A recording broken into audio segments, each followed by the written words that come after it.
2005 വരെ എയർ ഇന്ത്യയും ഇന്ത്യൻ എയർലൈൻസും ലാഭത്തിൽ നടന്നിരുന്ന കമ്പനികളാണ്.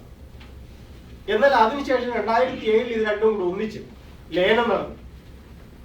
ഈ ലയനത്തിന് ശേഷം അവരിലുണ്ടായ ചില പ്രശ്നങ്ങൾ, ഒരു പുതിയ വിമാനം വാങ്ങിക്കുകയും വിമാനം വാങ്ങിക്കാൻ ഓർഡർ 27 വിമാനം വാങ്ങിക്കാനുള്ള ഓർഡർ കൊടുക്കുകയും ആ വിമാനത്തിൽ ഒരെണ്ണം വന്നു കഴിഞ്ഞപ്പോൾ ഈ പൈലറ്റുമാർക്ക് വേണ്ടി പരിശീലനം നൽകുന്നതിന് വേണ്ടി ഇന്ത്യൻ എയർലൈൻസിന്റെ പൈലറ്റ്സിനെ വിടാൻ ശ്രമിക്കുകയും അതിന് മറ്റേ എയർ ഇന്ത്യയുടെ പൈലറ്റ്സ് അതിന് എതിർക്കുകയും അത്തരത്തിലുള്ള ഇവര് തമ്മിൽ, അപ്പൊ ഇത്തരത്തിൽ ഒരു മുന്നൊരുക്കങ്ങളും കൂടാതെ യാതൊരു ആലോചനയും കൂടാതെ ഇതിന്റെ ലയനം നടക്കുകയും ഇത് അവസാനം ഇങ്ങനെയൊക്കെ വന്ന് കലാശിക്കുമെന്ന് അവർക്ക് നേരത്തെ തന്നെ ബോധ്യം ഉണ്ടാകുകയും അങ്ങനെ ഈ 2 മാസമായിട്ടും ഇത്ര ദിവസം ഏതാണ്ട് 10-നും 15-ഉം കോടിക്കിടയ്ക്കാണ് അതിന്റെ നഷ്ടം എന്നാണ് പറയുന്നത്. അപ്പൊ ഇത്രയും നഷ്ടം ഉണ്ടാക്കി അവസാനം ഈ എയർ ഇന്ത്യയെ സ്വകാര്യവൽക്കരിക്കാനും ഏതെങ്കിലും ഒരു സ്വകാര്യ ഏജൻസിക്ക് അല്ലെങ്കിൽ ഏതെങ്കിലും ഒരു പ്രൈവറ്റ് എയർലൈൻസിന് കൈമാറാനുമുള്ള ഒരു ഗൂഢ നീക്കത്തിന്റെ ഭാഗമാണ് ഈ എയർലൈൻസിന്റെ ഈ സമരത്തിൽ ഗവൺമെന്റ് ഇടപെടാതിരിക്കുകയും അതുമൂലം പ്രവാസികൾക്ക് ഇത്രയധികം ബുദ്ധിമുട്ടുണ്ടാക്കുകയും ചെയ്യുന്നത്. പ്രവാസികളുടെ ഇത് എയർ ഇന്ത്യ ഇതിനു മുൻപ് തന്നെ ഇപ്പോഴത്തെ ഈ സമരത്തിന് മുൻപ് തന്നെ നിരവധി ഓരോ കാര്യങ്ങളിലും സമയക്ലിപ്തത പാലിക്കില്ല, യാതൊരു മുന്നറിയിപ്പും ഇല്ലാതെ ഷെഡ്യൂളുകൾ നിർത്തലാക്കുന്നു. അതുപോലെ തന്നെ നഷ്ടം, ഏറ്റവും കൂടുതൽ നഷ്ടമുള്ള ആ ഷെഡ്യൂളുകളൊക്കെ ഒരു പ്രയാസവും കൂടാതെ അല്ലെങ്കിൽ ഒരു തടസ്സവും കൂടാതെ ആ റൂട്ടിലൊക്കെ വിമാനങ്ങൾ പറത്തുകയും ഏറ്റവും കൂടുതൽ ലാഭമുള്ള മറ്റുള്ള സെക്ടറിലെ നഷ്ടം പോലും നികത്തുന്ന ഗൾഫ് സെക്ടറിലേക്ക് കഴിയുമെങ്കിൽ എത്ര വിമാനം കുറയ്ക്കാമോ അങ്ങനെ കുറച്ചിട്ട് സ്വകാര്യ വിമാന കമ്പനികൾക്ക് ലാഭം ഉണ്ടാക്കുന്ന രീതിയിലുള്ള ഒരു പ്രവർത്തനം അതും അധികാരികളുടെ ഭാഗത്തു നിന്നുണ്ടാവും. ഇതെല്ലാം കാണിക്കുന്നത് എന്താണ്? ഇത് ഈ മുതലാളിത്ത രീതിയിലുള്ള ഒരു സമീപനം അതാണ് അധികാരികളുടെ ഭാഗത്തു നിന്ന് ഉണ്ടാകുന്നത്.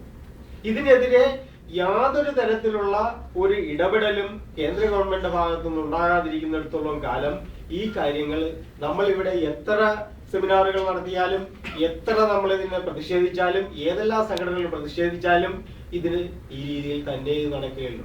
എങ്കിലും പ്രവാസികളായ നമുക്ക് ഇത് നോക്കിയിരിക്കാൻ പറ്റില്ല. നമ്മളിവിടെ എന്തെല്ലാം പ്രമേയങ്ങൾ പാസ്സാക്കിയാലും എന്തെല്ലാം എതിർപ്പ് പ്രകടിപ്പിച്ചാലും അതിന്റെയൊക്കെ ഫലം എന്നതാകും നമുക്കറിയാം. പക്ഷെ നമുക്കത് ചെയ്യാതിരിക്കാൻ കഴിയില്ല. കവി പറഞ്ഞ പോലെ തെരുതെരെ അഴൽ തിങ്ങും മാനസത്തിന് തെല്ലുറക്ക കരയിൽ അതും ഒരു ആശ്വാസമാകുമെന്നാണ്. നമ്മൾ ഈ പറയുന്ന ഉറക്ക മുദ്രാവാക്യം വിളിച്ചാലെങ്കിലും നമ്മുടെ പ്രതിഷേധമാകും. നമ്മളിവിടെ പരിമിതികൾക്കുള്ളിൽ നിന്നുകൊണ്ട് നമുക്ക് ചെയ്യാൻ കഴിയുന്ന കാര്യങ്ങൾ നമ്മുടെ പ്രതിഷേധം ഈ നമ്മുടെ പരിമിതി, സൗദി അറേബ്യയുടെ പ്രത്യേക സാഹചര്യത്തിൽ നമുക്ക് ചെയ്യാൻ കഴിയുന്ന രാഷ്ട്രീയ പ്രവർത്തനത്തിന്റെ ഭാഗമായി അല്ലെങ്കിൽ നമ്മുടെ പ്രവർത്തനങ്ങളുടെ ഭാഗമായി നമുക്ക് ചെയ്യാൻ കഴിയുന്ന ഈ പ്രതിഷേധം മനസ്സിലെങ്കിലും ഈ അധികാരികളുടെ ഇതിനെതിരെയുള്ള പ്രതിഷേധത്തെ നമ്മൾ ശക്തിപ്പെടുത്തുക എന്നുള്ളതാണ് അതുമായി ബന്ധപ്പെട്ട് പറയാനുള്ളത്. മറ്റൊന്ന്, ഞാൻ നേരത്തെ ഇവിടെ പറഞ്ഞ നമ്മളെ എല്ലാം ഇവിടെ ഒന്നിച്ചു കൂട്ടിയ ഒരു വികാരത്തിന്റെ ഒരു ഇതുണ്ട്. നമ്മളൊരു പുരോഗമന പ്രസ്ഥാനത്തിന്റെ ഭാഗമായി പ്രവർത്തിക്കുന്ന ആൾക്കാരാണ്. നമ്മളിവിടെ പ്രവാസി സംഘടന എന്ന നിലയിൽ നമ്മൾ ജീവകാരുണ്യ പ്രവർത്തനം നടത്തുന്നുണ്ട്. അതായത് നമ്മുടെ ഒരു സംഘടനയുടെ ഒരു മുഖമുദ്ര തന്നെ നമ്മൾ ഉദ്ദേശിക്കുന്ന ഒരു മാനുഷികമായ വശമാണ്, ഒരു മാനവികതയാണ് നമ്മൾ ഉദ്ദേശിക്കുന്നത് തന്നെ. ആ മാനവികത കൈമുതലായുള്ള നമ്മൾ തീർച്ചയായിട്ടും ജീവകാരുണ്യ പ്രവർത്തനങ്ങൾക്ക് എപ്പോഴും മുന്നിട്ട് നിൽക്കണം. അതുപോലെ തന്നെ നമ്മുടെ സഖാക്കളുടെ ഇടയിൽ, നമ്മുടെ പ്രവർത്തകരുടെ ഇടയിൽ, നമ്മുടെ അംഗങ്ങളുടെ ഇടയിലുള്ള കലാ സാംസ്കാരിക പ്രവർത്തനങ്ങൾ അവ പരിപോഷിപ്പിക്കുന്നതിന് വേണ്ട പ്രവർത്തനങ്ങൾ നമ്മൾ നടത്തണം. അതോടൊപ്പം തന്നെ ഇന്ന് ഞാൻ നേരത്തെ പറഞ്ഞ ആ ഒരു വികാരത്തിന്റെ അല്ലെങ്കിൽ ആ ഒരു പ്രസ്ഥാനത്തിന്റെ, നമ്മുടെ മാതൃപ്രസ്ഥാനം ഇന്ന് ഒരു വലിയ കടന്നാക്രമണങ്ങൾക്ക്, അതായത് വളരെ ആസൂത്രിതമായ സംഘടിതമായ വളരെ ഗൂഢമായ നീക്കങ്ങളുടെ ഫലമായി സംഘടിതമായ കടന്നാക്രമണങ്ങൾക്ക് വിധേയമായിക്കൊണ്ടിരിക്കുന്ന ഒരവസ്ഥയാണ്. അതിന്റെ ഏറ്റവും ഒടുവിലത്തെ ഒരു സംഭവമാണ് ശ്രീ TP-യുടെ വധവുമായി ബന്ധപ്പെട്ടുണ്ടായ നാട്ടിലുള്ള സംഭവം. ഈ TP വധത്തിന്റെ മാധ്യമങ്ങളും ഇവിടുത്തെ വലതുപക്ഷ മാധ്യമങ്ങളും അതുപോലെ തന്നെ രാഷ്ട്രീയ പാർട്ടികളും ഇവിടുത്തെ അധികാരികളും പോലീസും ഒക്കെ അതിനെ എടുക്കുന്നത് കണ്ടു കഴിഞ്ഞാൽ അല്ലെങ്കിൽ ആ കേസ് കൈകാര്യം ചെയ്യുന്നത് കണ്ടു കഴിഞ്ഞാൽ കേരളത്തിൽ ആദ്യമായാണ് ഒരാൾ കൊല്ലപ്പെടുന്നതെന്ന് തോന്നുന്നു.